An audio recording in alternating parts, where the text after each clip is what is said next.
Hello, welcome to Non-Dual Christianity. In this video, I want to explore one of my core assumptions, which is that knowing is better than not knowing. And what I mean by this is that my ability to predict what's going to happen, to read patterns, and then to influence those events is something to be desired. It's something that will make life better for me than being surprised by life, by allowing events to happen where I don't know what the outcome is going to be. What I've found is that when I really stop and think and pause and center myself and even imagine what would life be like if I always knew what was going to happen? What would life be like if I knew what the upcoming events were and could then take whatever action I desired to get the type of outcome I wanted? It feels like it would be fairly hollow, actually, if I always knew what was going to occur. And the reason I say that is because what I've been discovering is I get quite a bit of joy and richness in life when I don't know what's going to happen.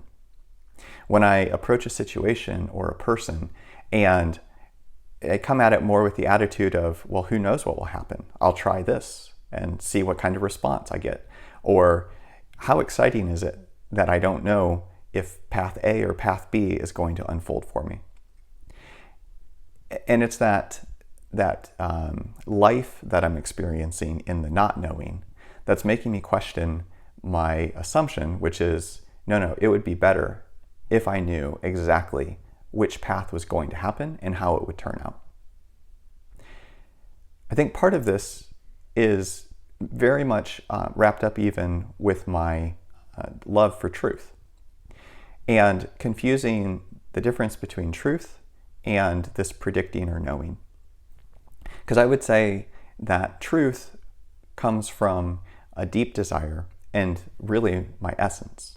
So in non-dual Christianity, our essence is the divine nature itself, which is truth, which is reality.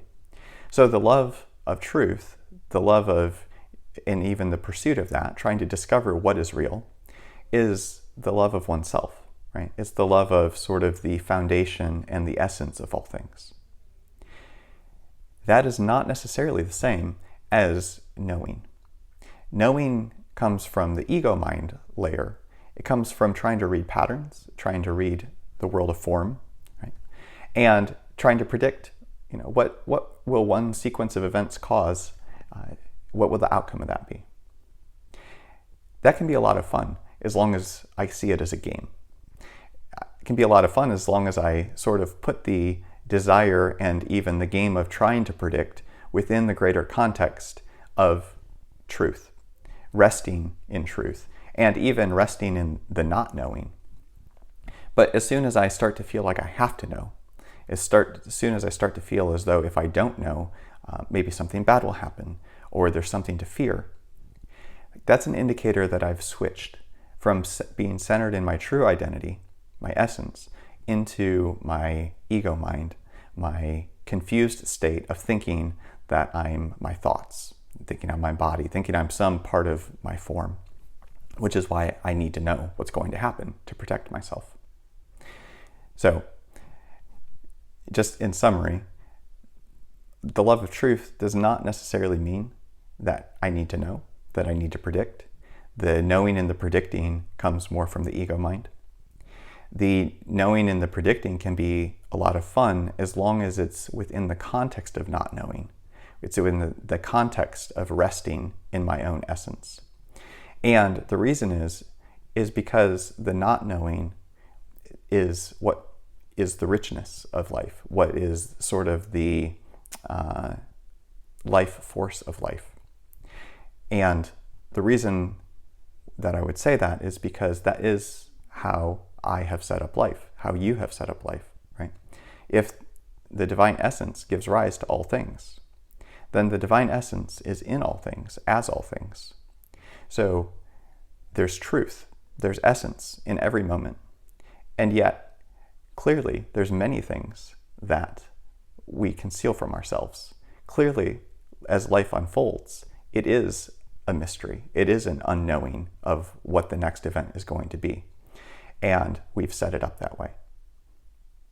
So Can we embrace that? Can I embrace that?